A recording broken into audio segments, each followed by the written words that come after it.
Oh, Pujam, Oh, Dinpia, YouTube Mizoram Zonal Channel atangin ania Zemabok is Branch oh, OMA Form Chunga Khan Invent Langwal ka Nimin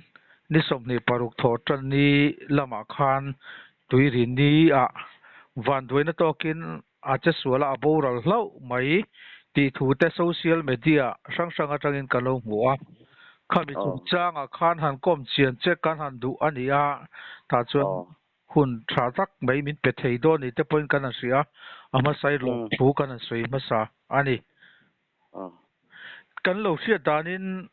zema bo kis branch oi me khan secretary in imek din kan sia adikem o oh, Limeke. ani takchu ti chuan hanin zot chho mol mol ta mai tai langin i inveng tlangwal tuirini luyat tlata kha a mingte an chung kodin munte le engwanga kha tuirini luya che suala thleng pal ta nge ni ang ti te tin khotlang ina in lo sia zui tak dan te le in han bo zui tak dan ang chi kha thil thlen dan tlang pui a kha isia tang ang khonga ya min sil turin kan gen teng che a Oh, oh, ni en ni hi an u na wa khosa an nia an u ber hi mei chia ania tin an u na hi u na mi pa ni nia kum masa lockdown lai vel khan o lockdown han phel dul teu to nu niang chu ta khan na u na pa hi JCB accident in a boral to boka tuna Joseph u na pa hi mo oh Tuan Joseph hi kum som le pakwa ania u ka zo a khana u ma se hei media sang sang Facebook ate WhatsApp ate hin kum som ni tin an tar langa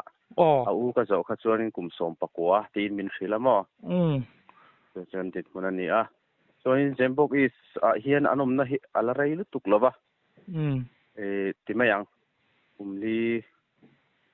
kumnga borvel hi chen om to in ka hria ti chuan Nimin Khan camping turin ante EFCI le ICI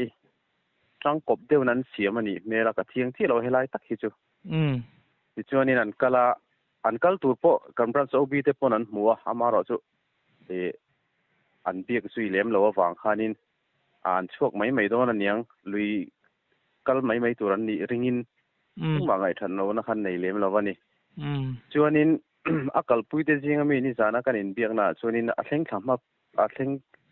ma sapol kan ni ati chuanin alum khop me bo rok kha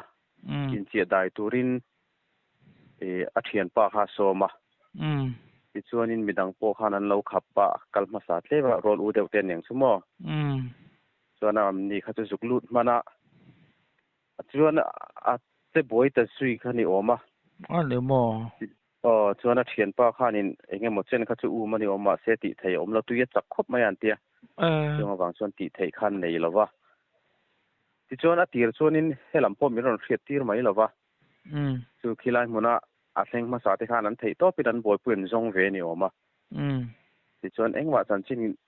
lo om laman mu tak lova chuanin min ron phone ta a ni zan khan kan ke ni hi ni zan atang khan crusade kan chana in khom tur biak ina ka lut trep to ti a khan min ron phone a tiang chu kan din mun an ni en tia chuan kan obi then khatte biak in chung lama om to te khan oma kan thrila thei angin kan han soi hawa OB khan amaro chu OB na thutluk na han siam ngot thei khan hilowa committee rem changa piang kha kan hol lama oimi hol lama kan in ko khoma ko khan rel chopa chuan a zan la in mi som panga kan ran OB pathum kan president le kan assistant secretary le kan finance secretary tenen anni hovin an chawa ti chuanin pason na kha om em lova engma kha han ti thei om lem no tui alen dewa achak dewa wang khanin an om ve top khani maya ne zang kim boi khani to box sianga tero chet kha engma ti thei lawa ti chon tu kin lama mi ron phone le ni jan ro sura wang han tui ron lian thar le an tia tui chak khop men te an book sak vel te po silpolin na anin ka ya khamo khang te po kha ala ani oma silpolin po ron thon chau ulak ron kal turin om chuan an tia chuan voin jing lam choi khama khan kan vice president le kan treasurer ne kan pathumin eng mo kan han boi puya akal turte tin kalna tur motor te eile inte to me tur bu fai ti ve in phal tak tak te ne na tangin kan han dong boka chung te nen chonin dar ni vel khan kan han in thla liam le a ni paruk kan han kal chho le ani ti chuan tun din muna chuan ma son na em om lova ri ina kan be sei ang tak chuanin kan in ma thelo me ngam oti naril ro om dewa chan chu tui ron lian le dewa tui hi achak khop mai an ti wang hianin tui nu boxi a an duang thalin an che thelo mai ngem oti kharil ro lo om dewa chu tu thleng kan din mun chu ni maya ani chumole o tui a khawa ruan surbel le phei ka chuan ruang kha among luimong lama alen thazel mai don ti kha alang reng maya ta chuan ruang zong tu te tan po khan che ta har sa don hle maya a boi thlak le ta chu kan zobel du ta chu che sual ta boral to kha Joseph lal lian moya ka se dik ma mo ani chuan kum som po komi ani ti na ni ta atoro ti chuan ani le ko shan a camping nei tura in bo saya kal kha ni ta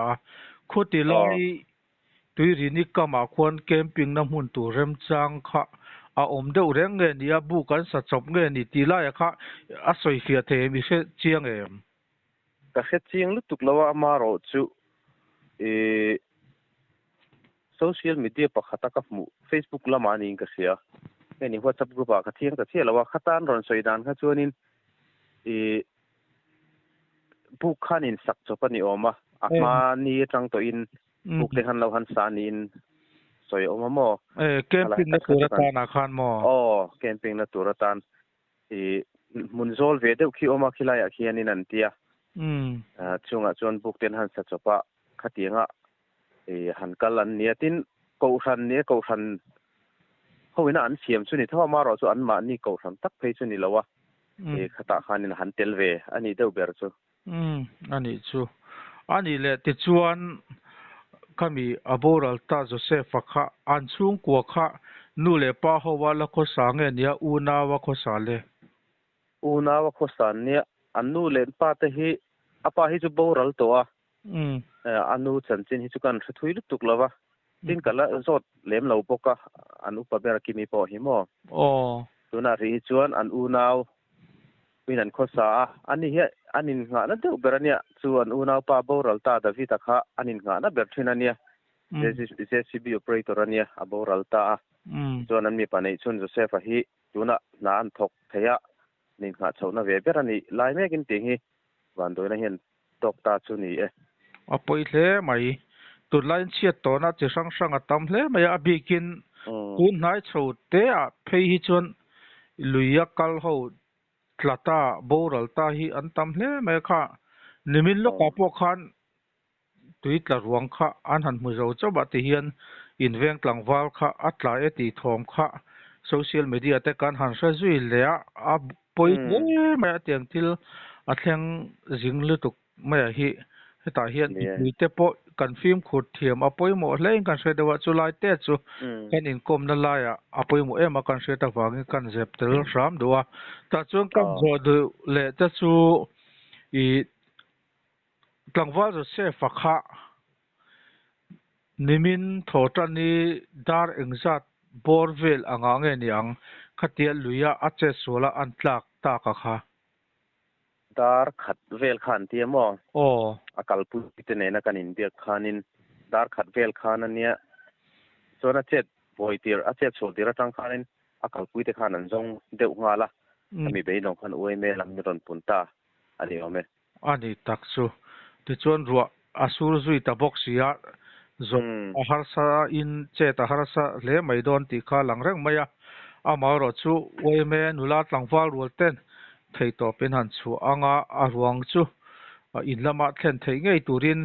in mu ngei po han be sei phot mai tai langin ni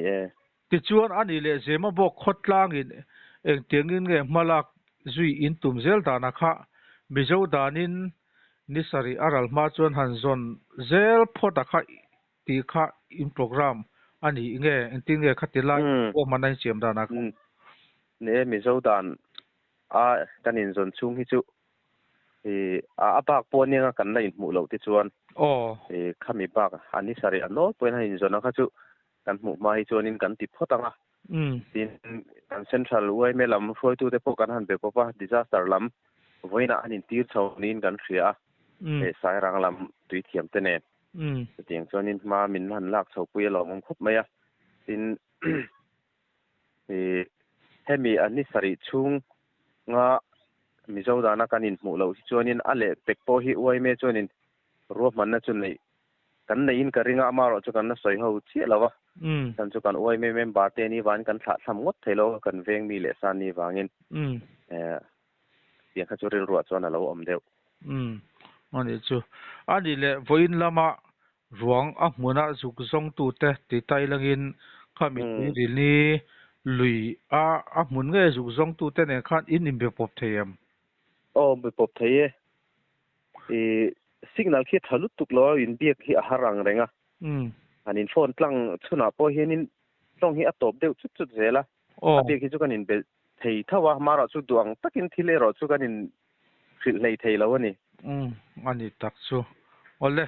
I kom na hun thatak mai kan an nei theya I hun chep takara hetiangin Mizoram mi puiten he chiat to na thlengkara chanchin chiang zok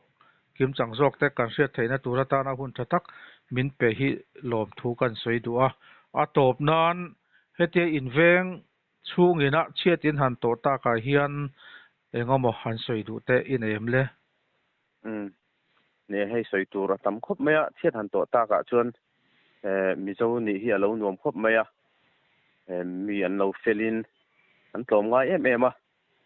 kan hriat ma hian se song lampang wai me le vc ten thei to pin ma an lo la to a chan chu ke ni aya an hriat ma saka wang khanin engkim min lo boi pui saka chuanin kan lom hle me ti chuanin an nin khoru lian lampang wai me le khotlang hroi tu te an lo hriat boka yang han thei to pin ma min lo lak puya kan chet ma in an nin tha le jung an lo seng ma sa to ani an chunga han lom thu kan han soi ma sa boka ti chuanin kan bial tu mla kan cm ne mok puzoram thanga min ron ngai saka silpolin ba ka voin lama local tangin cheng sanga tu le mo manatan ran hlan boka tin mizoram mi puite hetiang chiat kan han to hian kanin ngai sak ton na hi vong nung zel turin kan hanin cha thar le ni selanga hemi lo po hi chiat na chi sang sang mun sang sang kan na tok do ni na siata a chan chu kan ram lei lung ten azir lawa kan lui te pon azir lawa tin ami hring te kan lo fim phur tok lo na zar te ponianga chiat na chi sang sang hi kan la tok thaya chunga chuan mizoram mi puite tuna kanin mangai ton na hi a that viau rolin hei aina sale zol hian tan la thar lei langin kan christian na te po hei ai hianin hanti lang le zoli langin a thang a ti kha kan sei thei ni seleng na thangi